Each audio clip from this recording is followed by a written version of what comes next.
Good morning.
Okay, sorry about that.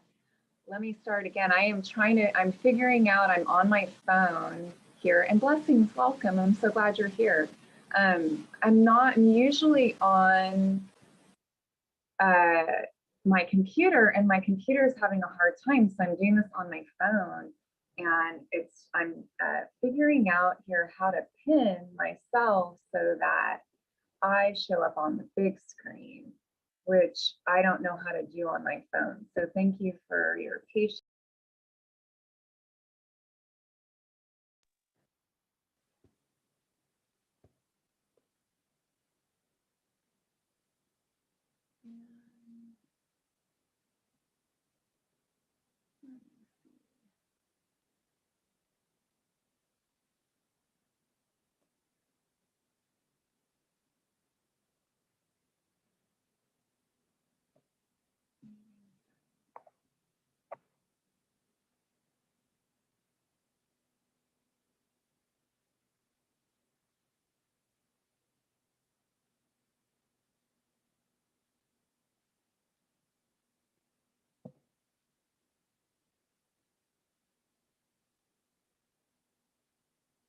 Okay.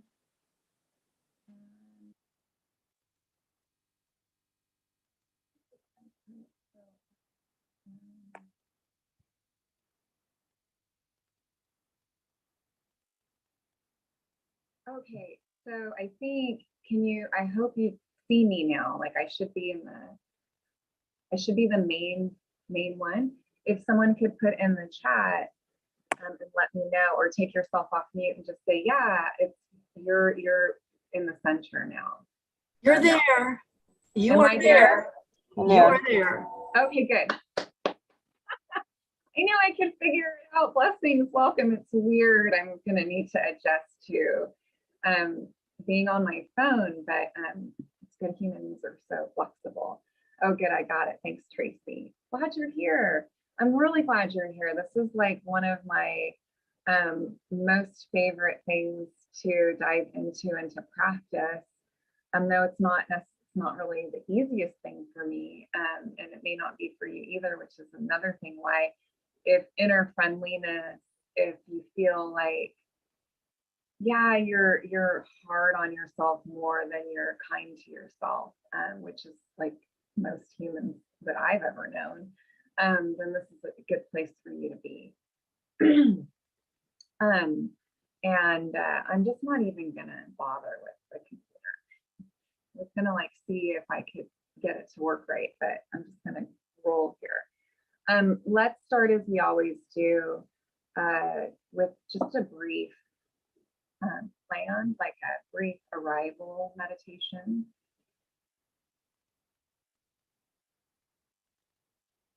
So that we can sense the sacred space that we're stepping into and creating together. Then there's a stopping, yes, of the doing. Close your browsers, don't check your messages. Let yourself really receive what you're here to receive by just being here fully. Come into your body and just notice what you notice about your stress level, your energy level, how present you feel. And noticing these without judgment. So replacing evaluation with curiosity.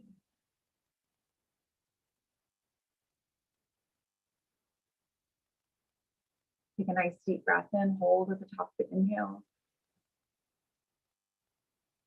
And sip in a little bit more.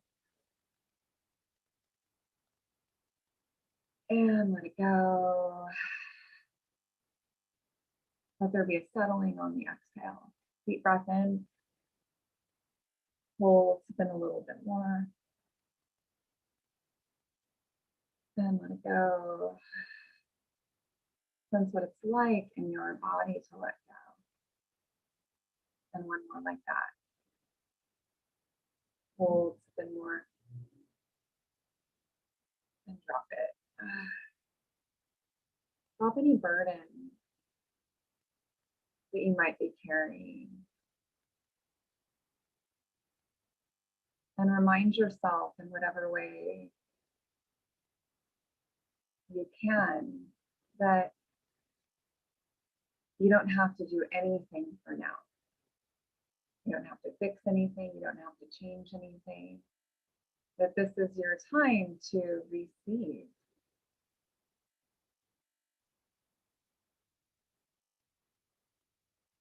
And then with that, noticing what your intention is, what it is that you're most needing to feel or wanting to feel. Peace, love, belonging, ease, presence, community. These are all examples of intention, felt sense intention. And as your eyes are closed, as you open them and you start to look and, orient to your space, let your eyes take it in fresh as if for the first time. Look over both shoulders.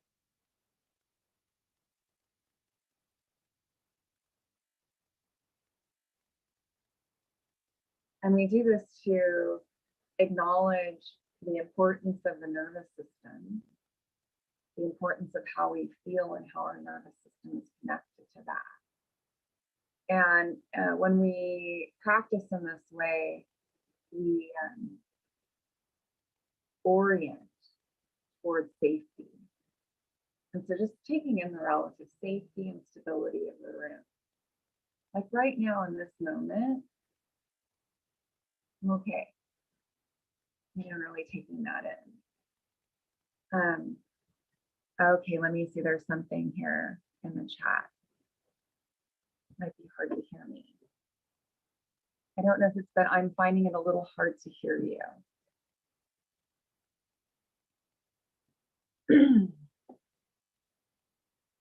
And Tracy, I can hear you okay. So maybe Anna's like, yeah, just look at your and I'm just gonna lean, like, because I know I did have to turn up my volume, Anna said, because I'm coming in closer. Yeah, to the I did that, TV. so I don't know. I'll play What around was with it.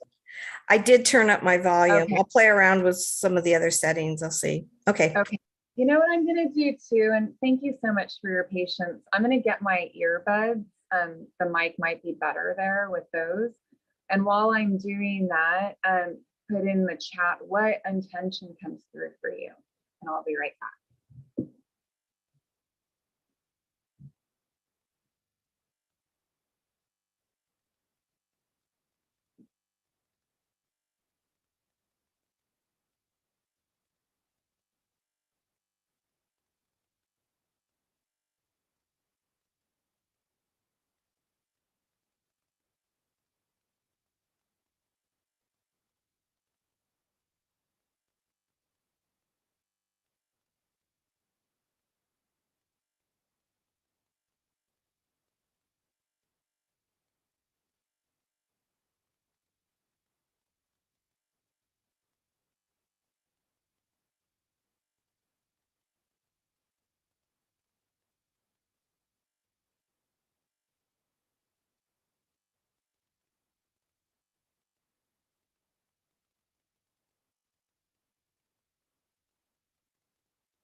have my earbuds in. Let me see.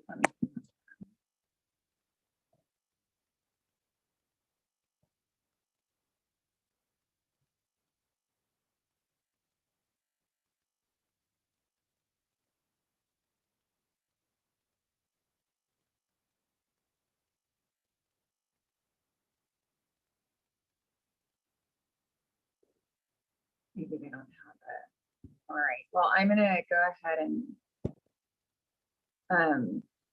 they're not connecting. It seems better. Okay. Maybe they are. Okay. Let me look into the chat and see what technology, I know, right? It's totally alive, right? I'm glad that I have, other ways of joining you guys. Now I'm looking to see where, oh, there's the chat.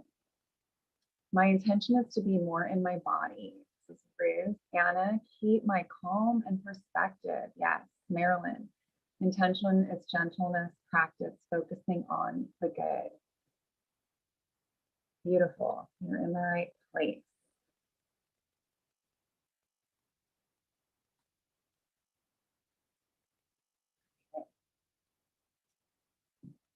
Now, we're going to be talking about, and the talk will be in the first part of our time together is our talk, and then we meditate and we practice. And today we'll be doing meditation that supports the elder that we'll be getting to know a little bit better today. So I refer to, in the email that I sent, the Brahma Viharas, which in the Theravadan tradition of Buddhism are practiced and studied. They're these qualities of the heart mind that are wholesome, are good feeling, are they like quench the thirst.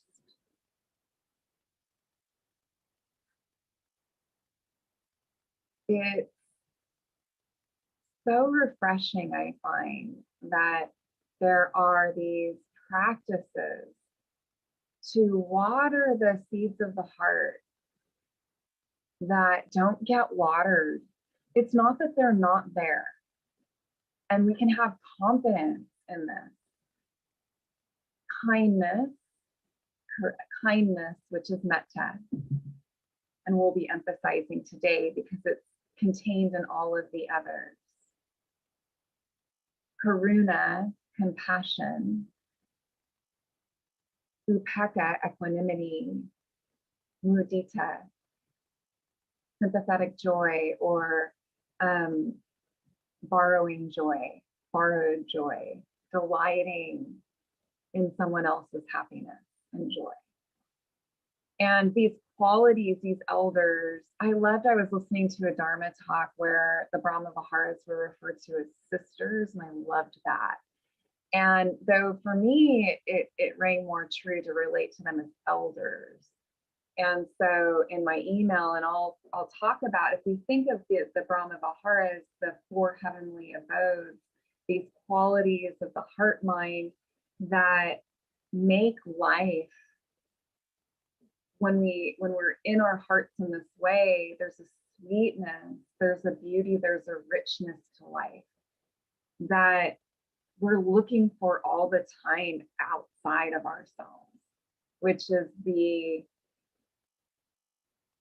biggest problem that we have, is this belief, this devotion actually, to a sense that there's something wrong with us.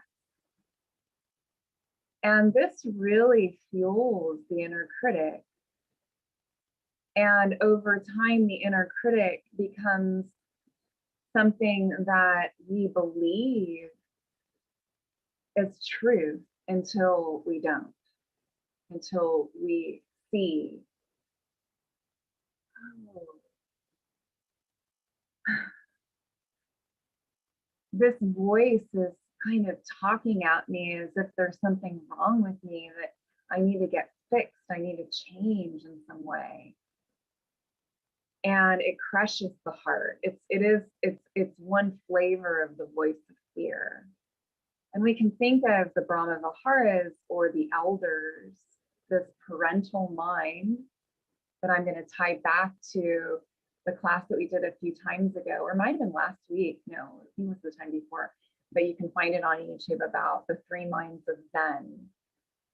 So we can think about these qualities of the heart mind that we call the Brahma Viharas, that I'm also referring to as the elders, as being aspects of parental mind. And I think of Metta, which we'll explore in depth starting now, as being the grandmother, like the grandmother elder, my Nana, both my Nanas, Price and my Nana Price and my Nana Stratton, both had I names, Irene and Ida. Both were embodiments of, in some ways, of Metta. They just loved me. I just always got kindness poured on me by both of them. And, you know, we joke about this, you know, as grandmothers, you know, it's the grandmother's heart that, you know, can see the sweetness in the child that maybe the parent judges or doesn't see. And for us to have compassion, for us, well, we could say that in compassion and equanimity and joy, in all of those qualities, there is metta, or the elder of kindness, or we can, you know, as we're talking about, you know, this grandmother, the Nana, we'll call this one the Nana. And kindness being a quality, like a medicine that we always have access to. Like the pharmacy is always open, but we're usually using other medicines that don't work so well. Like, or we actually confuse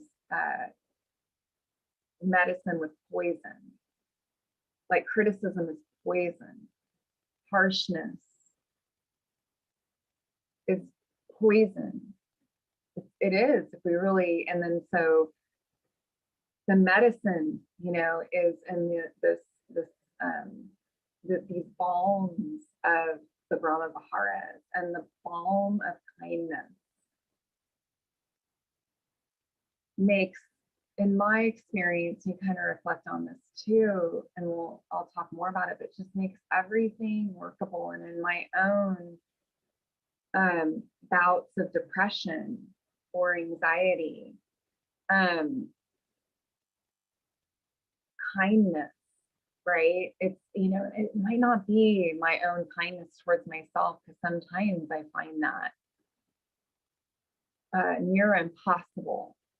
But I'm blessed to have mentors and elders in my life who I borrow it from, right? And so we recognize that coming together in community in this way, like, we need not judge ourselves for not having much access or any access to inner friendliness towards ourselves. And that's the point where, you know, I don't know, maybe we get on our knees. I know I have plenty of times. Please help me. I'm calling for it from outside of me, though it is inside of me. But there's a way in which, right, you know, call my teacher, or, you know, go see my another mentor that I have, and bask in their love of me, because it's hard, you know, but and that's a way in too. So recognizing how community sangha nourishes our practice. It's not just about kind of pulling ourselves up by our bootstraps when we're talking about cultivating kindness. This is the poem by Naomi Shihab Nye that, well, I'll just read it to you. It was in the email. Before you know what kindness really is, you must lose things. Feel the future dissolve in a moment, like salt in a weakened rock. What you held in your hand, what you counted and carefully saved, all this must go, so you know how desolate the landscape can be between the regions of kindness, how you ride and ride thinking the bus will never stop. The passengers eating maize and chicken will stare out the window forever before you learn the tender gravity of kindness. You must travel where the Indian in a white poncho lies dead by the side of the road. You must see how this could be you, how he too was someone who journeyed through the night with plans and the simple breath that kept him alive. Before you know kindness as the deepest thing inside, you must know sorrow as the other deepest thing. You must wake up with sorrow. You must speak to it till your voice catches the thread of all sorrows and you see the size of the clock. Then it is only kindness that makes sense anymore. Only kindness that ties your shoes and sends you out into the day to gaze at bread. Only kindness that raises its head from the crowd of the world to say, it is I you have been looking for, and then goes with you everywhere like a shadow or a friend.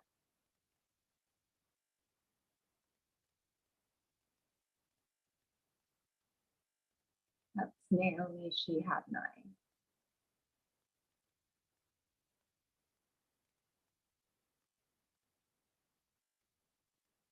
So these elders,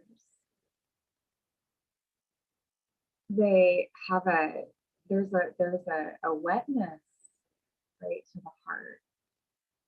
When we touch the heart, when we start to feel our heart, which Naomi Shihab Nye's poem has a way of bringing you here. You might, like I feel more in my heart, throat,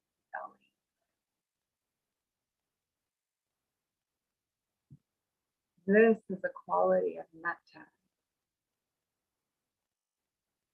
And in woven into this poem is also another elder, compassion, which recognizes the sorrows of another. Recognizes the difficulty that we're all in and just being human. Not to be a Debbie Downer, but there's never been anything about this path that turns away from grief or human suffering, which is refreshing and real in my experience. Compassion, and kindness are what allow us to kind of surf with the vicissitudes of what it means to be human, like what it really means. What it really means to rock, dukkha, and blessing. All of the things that make up being human. You need these two wings. And the two wings of practice are pithily, I don't know if that's a word, summarized as the wings of insight and compassion, or it's more than compassion, it is all of the elders together, that I mentioned earlier before. And these elders aren't linear and they totally move inside each other. And so it's kind of hard to separate them out, but it can be also really useful too in our practice to kind of really sense that the way they enhance and support each other, to really get to know them, to cozy up to them, the way we tend to, in our disbelief and in our fear, cozy up to our catastrophizing, you know, the way we cozy up to what's wrong, what's missing, right? And the way that we build a lot out of that. And this is not that. This is a whole nother kind of cultivation. So something Marilyn was there, we did a workshop with Brian Pest at Yogalution Movement, my studio that I teach out on Fridays at 4:30 here in Long Beach. And he came into a fantastic talk about seeing and how important, and also gentleness, which is an aspect of the elders, or metta, kindness, this gentleness, which is in, you know, kind of the opposite of the harshness that so much of us have grown accustomed to. But we have to see, we have to be able to see, we have to have insight. For example, we have to acknowledge, for example, when craving has arisen or anger has arisen. If we want to transform it, we have to see fear. If we want it to be transformed, we have to see these things. The only way we can see, we can have insight, is if we have kindness. If we have criticism, it quickly erodes, the seeing erodes into judgment. And we beat ourselves up, or we beat the other up, or, you know, for what is seen. And this is where projection comes into play.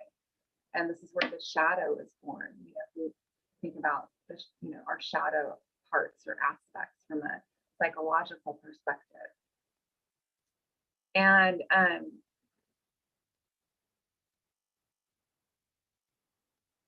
so we can think of this mindfulness, this seeing, but there's a way, a relationship that we have to what is seen, and we're really talking a lot about the relationship. And if we really look, most of us see that the relationship we have to what we're noticing, which is why meditation is so helpful. We actually have an opportunity to see the subtleties of this. We'll notice that we're relating to what we're seeing with a lot of poison, a lot of harshness, a lot of criticism. Now, this is what leads to depression. This is what can make us feel like the world is a hostile place. It's because the inner terrain is so hostile. And we have to see that first. And then we also have to see that that we can see with that hostility, but we can also try on and practice seeing with this quality of kindness, this quality of gentleness or friendliness. And I smile when I say friendliness. And I don't mean fake friendliness. I don't mean the mask of friendliness, but it's like kind of part of doing life, you know. We're pleasant with others, not to be fake, just to be kind. But we don't often take that time to, you know, relate to ourselves in that way.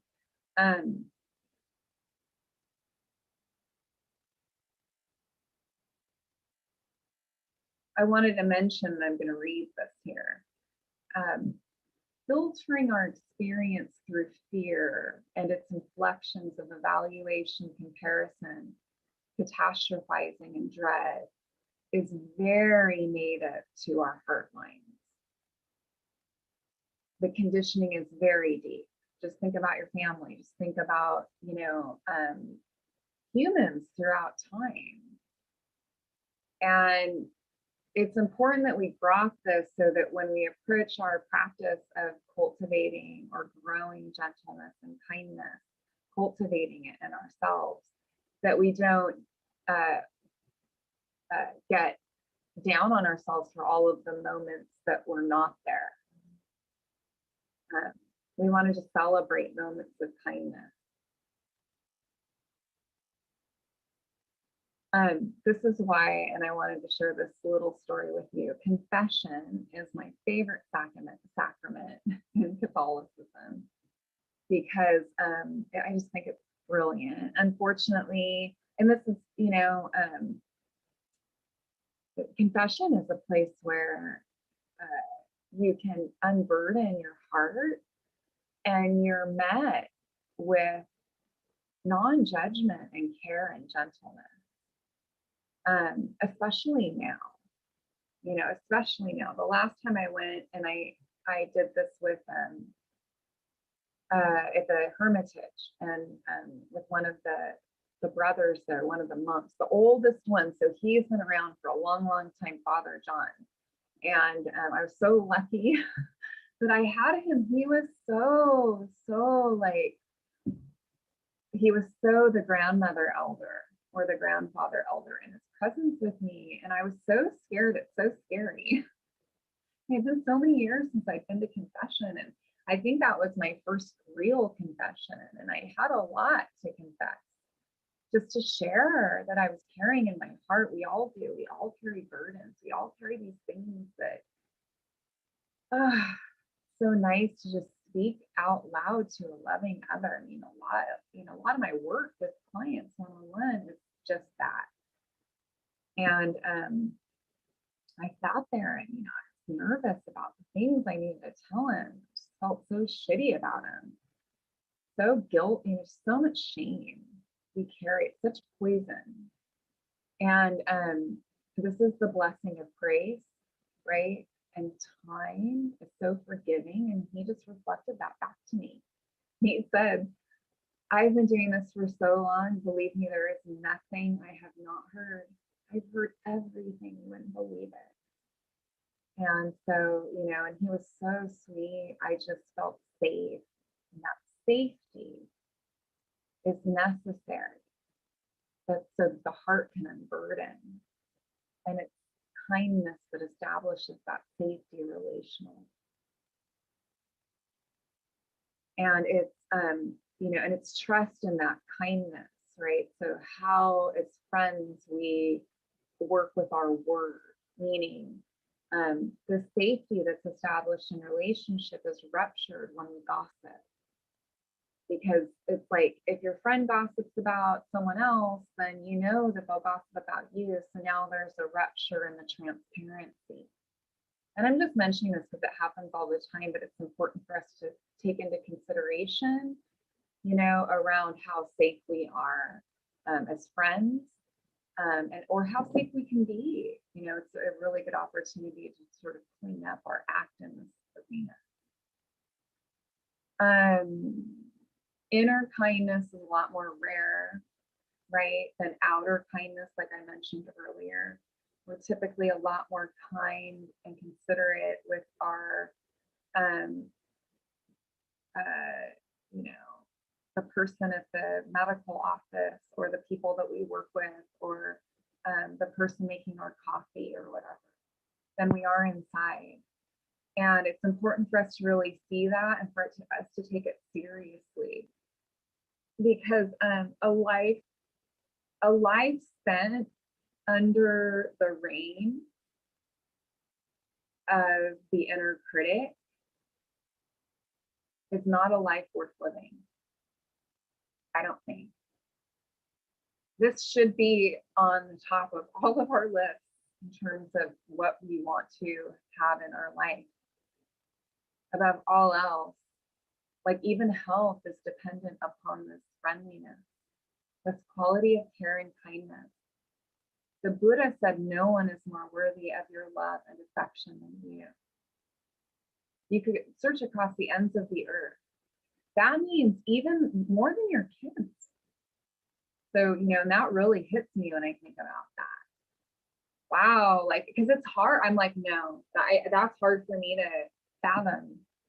I don't know if I'm there. But I commit to getting there. Because when I look at that, I'm like, yeah, that makes, I mean, God, I've been with myself my whole life. You know, I've been like, just, I am so worthy when I really look at that, of kindness. And so the work, you know, it's worth it to take up this work of the good work of relating, responding to ourselves with care, with kindness. So we'll practice. I want you to go ahead and make yourself comfortable. When we're practicing in any of the Dharma of the heart or Metta, which is our focus today, this kindness, this friendliness, like, I'm so glad you're here. That quality, like, and really meaning it. Like, you can imagine waking up in the morning and being like, I'm so glad you're here. That's friendliness. My life wouldn't be the same without you. So one of the ways we can, I hate even mentioning this because I don't really practice this like as much as I should. I feel like I know better, right? It's really, I mean, I have to own up to like mirror work or looking at myself in the mirror. And I probably chant more, or just, you know, informally offer myself kindness more than I do this practice. But it is one of the practices we can do, and it's a really good one. When you look at yourself in the mirror and just greet yourself with an, I'm really glad you're here. Talking to ourselves is something that I've been doing more and more over the years, and using soothing self-talk, encouraging soothing self-talk, recognizing that we have access to that all the time. We might be going through something really hard in here, or something really amazing in here, because sometimes feeling really good can be like scary for us too. Being really intimate with someone, being really transparent with someone, being really close with someone. Why do you think we erect so many barriers in our marriages, in our intimate partnerships? Because it's fucking scary to really be loved and loved. And so it's okay. We understand that this is true. And no matter where we are in our tolerance for inner friendliness or kindness, we can always talk to ourselves with kindness. Oftentimes when I'm preparing for these classes and these talks, I don't feel like I have enough time. And I'll recognize that urgency, and it's false urgency, as a sense of like, it's okay, you know, and it's okay. And I'll talk myself like kind of down from the freak out cliff, you know, like getting all, you know, like, you know, my Nana used to do that, right? And I just have to laugh, you know. Yeah, you know, it's like that's part of her and me. But I can temper it with soothing self-talk. You have plenty of time. You know this topic so well, even if you didn't do any preparation, it would be fine, you know. So those are examples of soothing self-talk and touch, soothing touch, which we'll work with in our meditation. So if you're not already, we're in a comfortable posture. Thank you so much for your donations. These talks and meditations are freely offered, and your donation really makes a difference. You can PayPal or Zelle or Venmo me, and I really appreciate it. Thank you.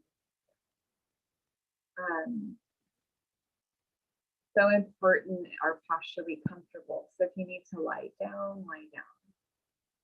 If you want to put a blanket on you, which seems like it's been so hot here, but you know, that might feel good if you're in air conditioning. I want you to think about cozy, like grandma. Even if your grandma, you didn't know her, she was mean, there's the grandmother archetype. You were blessed enough to have that grandmother who just always met you with kindness, and you can call upon her there.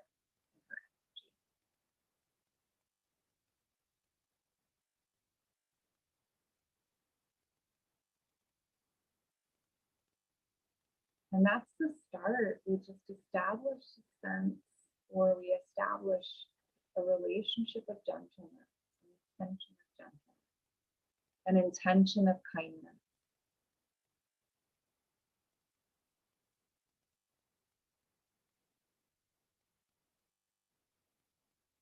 We begin with this intention of kindness, of friendliness.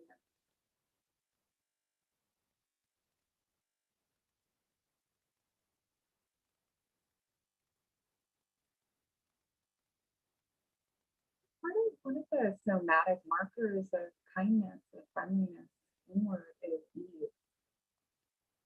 So letting your body be 5 or 10% more at ease. And establishing this as a home base, something that you can come back to.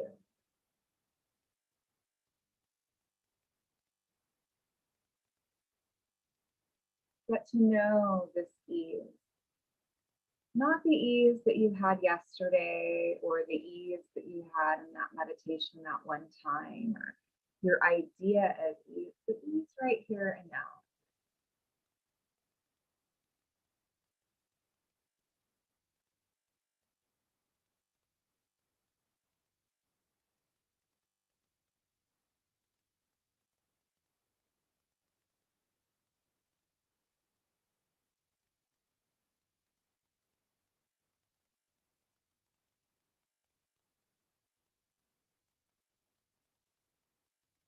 One of the things that happens when we're at ease is our belly relaxes. So it can be really helpful to relax from the inside, relax your belly. Notice that you can do this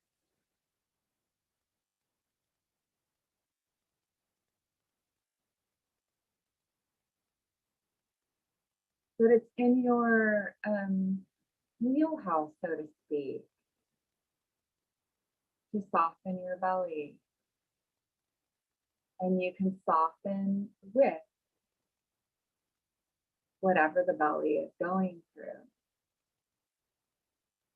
If the belly feels tight, or the belly feels unsettled, or the belly feels open, or the belly feels hungry, whatever we're feeling in our guts, we can soften with it. We can bring sight, knowledge, we can feel, and we can soften with it. We can bring kindness to it. We can bring kindness to ourselves for just intending to be more kind by being here. Noticing this as one more reflection of our goodness, one more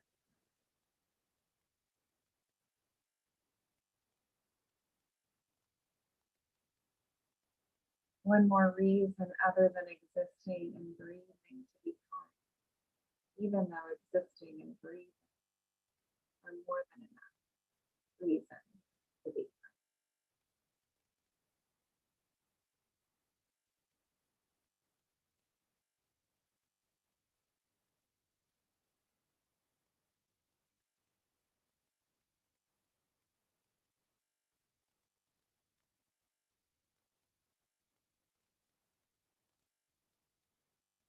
Relating to whatever we might be feeling in our chest, in our throat, whatever other sensations we might be noticing in our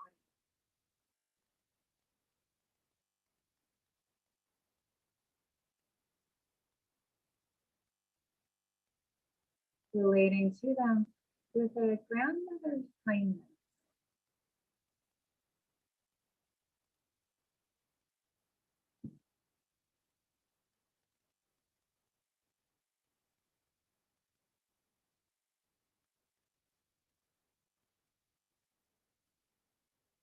nanny used to call me her little dolly daydream. So I can kind of call upon that. Like, oh, this tightness in my throat is dolly daydream type. It's okay, soften.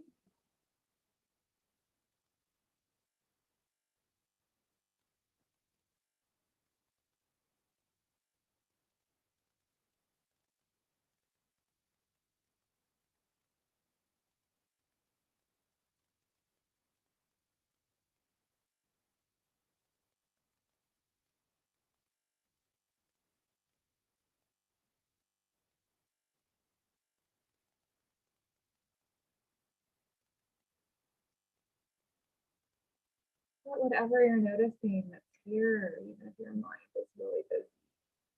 I don't know, maybe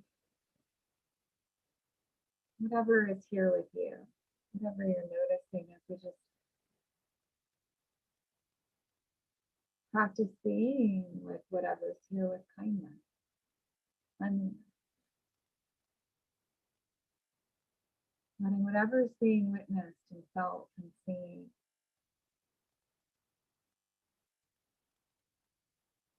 We're just lying or sitting doing nothing.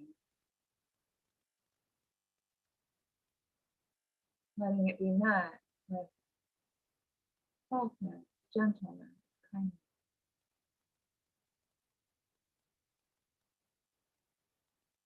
Waking up kindness.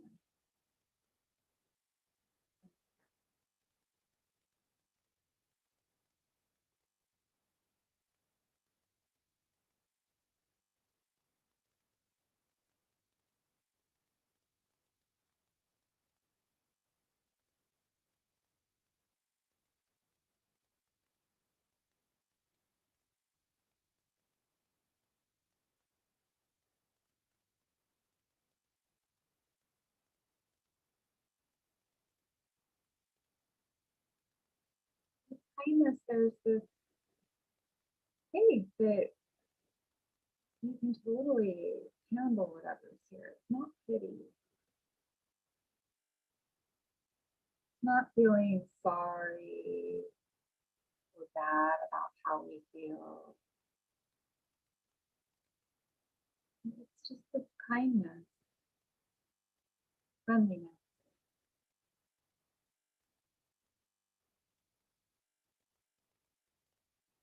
Like, oh, it's like this, and it's okay.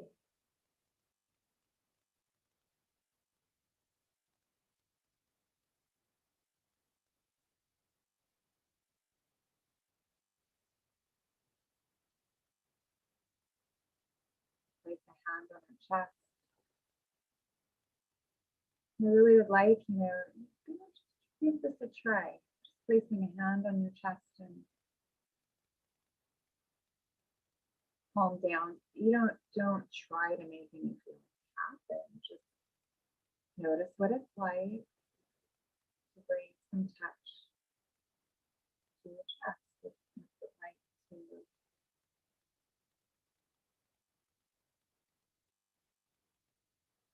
offer yourself compassion? Maybe touch your face.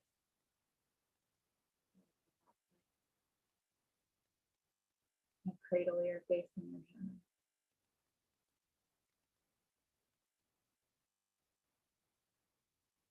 So sweet. Stroking your skin, your arms.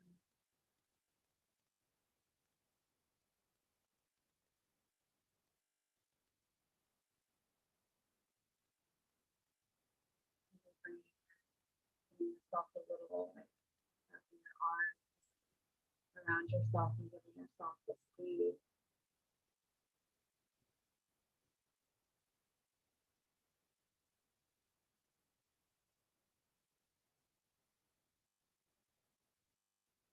Noticing what that's like.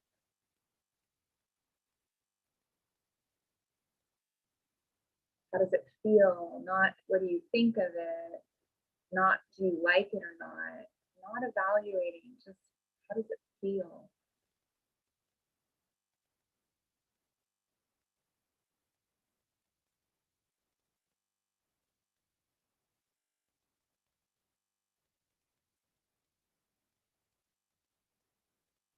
Bring it back to your chest again. May we be filled with loving kindness.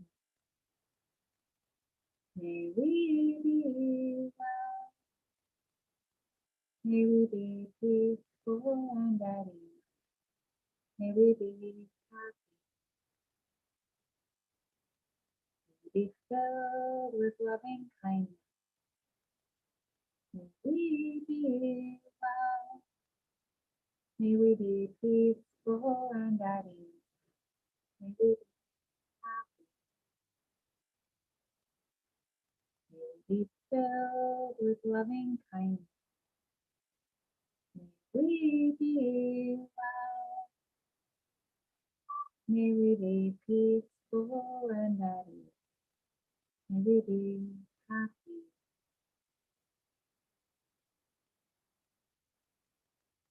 Breathe together.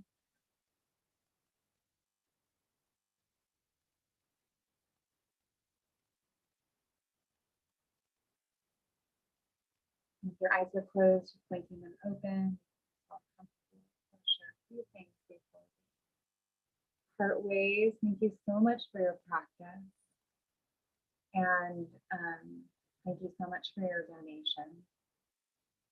And keep coming back. Next week, we'll be talking about another of the elders. So if this was, if this feels good, if this come back, you know, the more we practice, the better it gets. Yeah, so their practice has a cumulative effect. I have my retreat, the Art of Inner Friendliness, happening on Saturday. We'll be building on what we explored today that day long. So there's some links going up for that. Thank you so much. Let me know a takeaway if you have one, and then feel free to take yourself off mute and say, Thank you so much. I needed a little loving kindness today for myself. oh, you're welcome. Thank you. Thank you, Tree. Have a great day, everybody. Thank you. Namaste. Thank you, Karina. I needed that.